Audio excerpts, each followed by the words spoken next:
سلام بچه ها، من محمدم و همونطوری که تو تایتل ویدیو متوجه شدین قراره تو این ویدیو من سنس خودم معرفی کنم و قشنگ شما میتونید با این سنس فولت بزنید. ما قبل از اینکه بریم سراغ آموزش شما چنل ما رو سابسکرایب کنید، زنگوله شمال بذارید تا ویدیو گذاشتیم نفر اول به این ویدیو ما رو ببینید، لایک هم کنید، بزنیم بریم.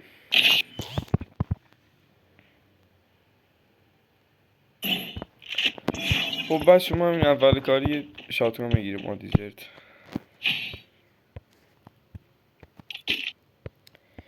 دیزرت کجایی؟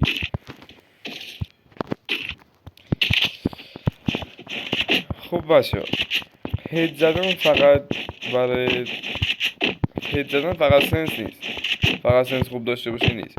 هد زدن باید مهارتی رو داشته باشی. مهارت هد زدن یعنی چی؟ یعنی تو اصلا محاسبه کنی که مثلا کجا وایسادی و مثلا چی بگم فاصله انمی با تو چقدره، اینا رو قشنگ بدونی تا قشنگ تیرو بکشی هد بخوره.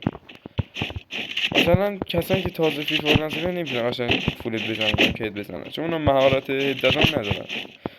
مهارت زدن گفتم دیگه، مثلا الان من فاصله دور وایسادم، اینو نباید محکم بکشم که رد بده تیرم، اینو من قشنگ اندازه که فاصله دور وایسادم بکشم بالا هد بخوره.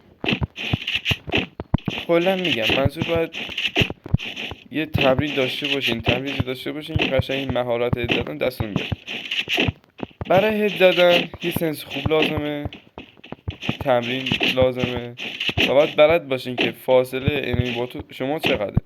الان مثلا من اینجا میخوام شاتگان بزنم، نباید من اینو محکم بگیرم رد بده، اینو یه آروم اشاره کنم این خودش میخوره، ولی تو نزدیکم بعد تا خشک اینو بگیرم بالا دارد میخوره.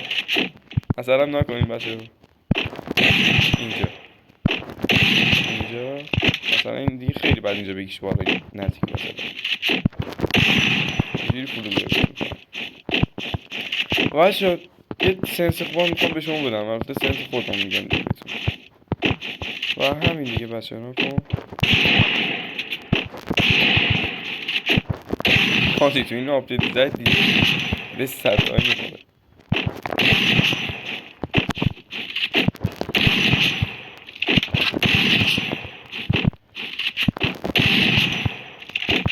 بچه اینم بهتون بگم، این خیلی نکته مهمه. شما تیرو میخواین بکشین بالا قشنگ دقت کنین ها. این علامت تیرو میبینین، اینو بیارین آروم پایین از راست بکشین بالا، یعنی که مثلا ایمتون سمت راست انمی چپه، شما اینو بیارین پایین از چپ بکشین بالا. مثلا چند تا مثال براتون بزنم، مثلا انمی سمت راستمه، ایمی هم سمت چپه، اینو میارین میکشین بالا اینجوری. ولی مثلا انمی چپ باشه ایمم سمت راست باشه، این از چپ میارم میکشم بالا، نه کنیم مثلا اینجوری.